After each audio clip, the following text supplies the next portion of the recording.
Dudes and dudettes, good morning. Well, I decided to oil and service some of the wagons that's been doing some work here by me for a while now. Not just here, but at the club, out in the sunlight and the dirt and the dust back in the day. And I've never serviced them. I just put them back on the track here and ran them, and some of them were a bit squeaky and wara. So I decided this morning to oil some of the axles and stuff like that. Now, I remember back in the day, when I just started, there was a slight bit of, maybe the right word's animosity towards a new builder. You know, these things happen.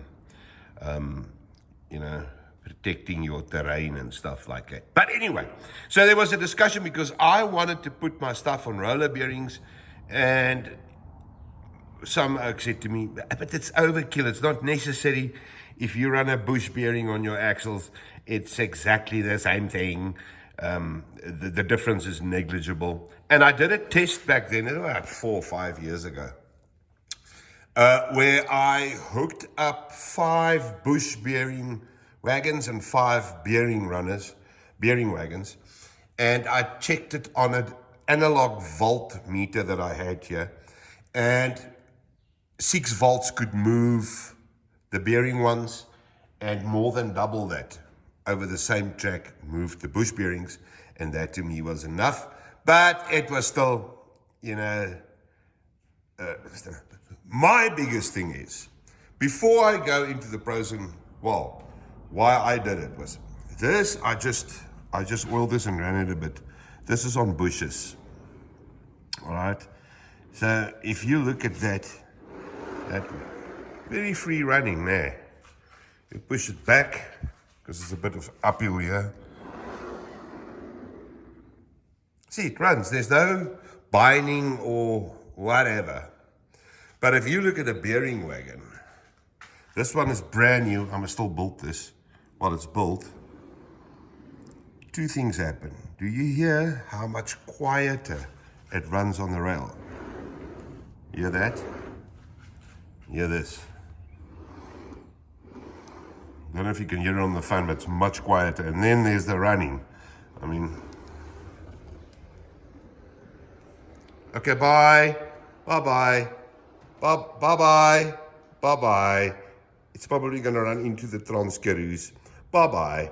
They just run, Owen's coming back. They just run so much better. Push this uphill.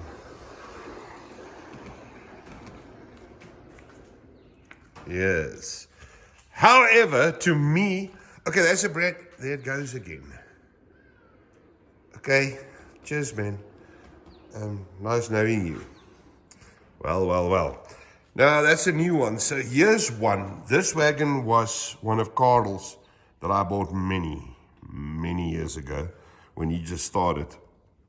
And we put bearing bogies under it, some of mine. And so this is run. It's never been oiled, never been serviced, and that's what I want to get back to.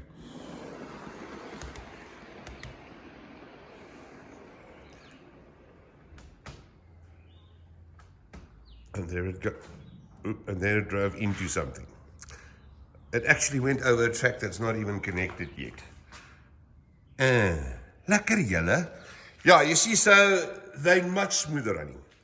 But my problem with it is, one of the reasons why I did it. These Cape Gauge 1 models are very intricate. Some of them has got pipes and a lot of detail and stuff going on at the top. Now you got to take the thing like this with your hand, lift it up, turn it over, and start oiling stuff. All right? Whilst handling it, your finger can go and break that off. Or, it's preferably, for me, I prefer not to handle them. Put them on the track and run them forever and ever, and that's the end of that. Because damages always happen when you handle these things. Either pack them or when you service them, yes. So, bearings, and that's probably for me the biggest pro, is maintenance free. You never touch those things. When the wagon's built, you put them down. Some of these have run for 4 years now. I've never had any problems with them. they just go. So yes, I think bearings was the right decision. I wish I could do these Transcaroos. I put metal bush bearings, metal bogies under here with bush bearings, which is not prototypically the right bogie actually, but because these things are so heavy, they tracked very well. But hell man, I wish I can do those. That will, if they can run a bit smoother. Because guys, you need to understand that if there's drag on a wagon, I did another test back in the day where I had a 5 kg wagon that it's actually here. Wait, I can show you.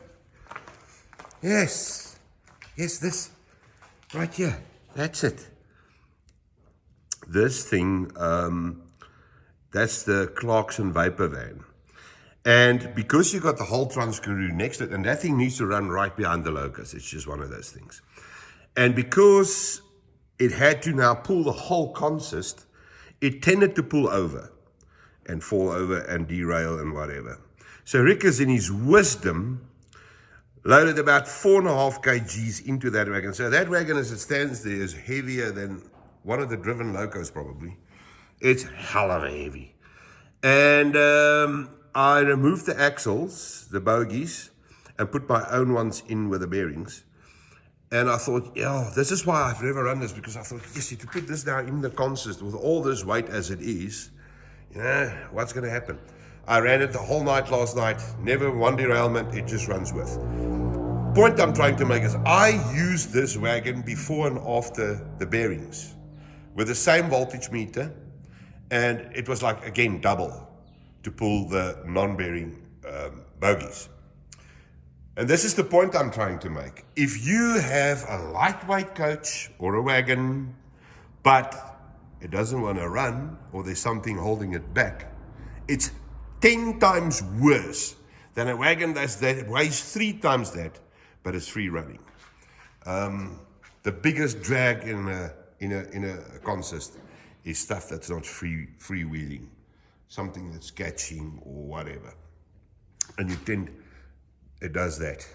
I've got one in that consist, I don't know which one yet, I'll check, that does that.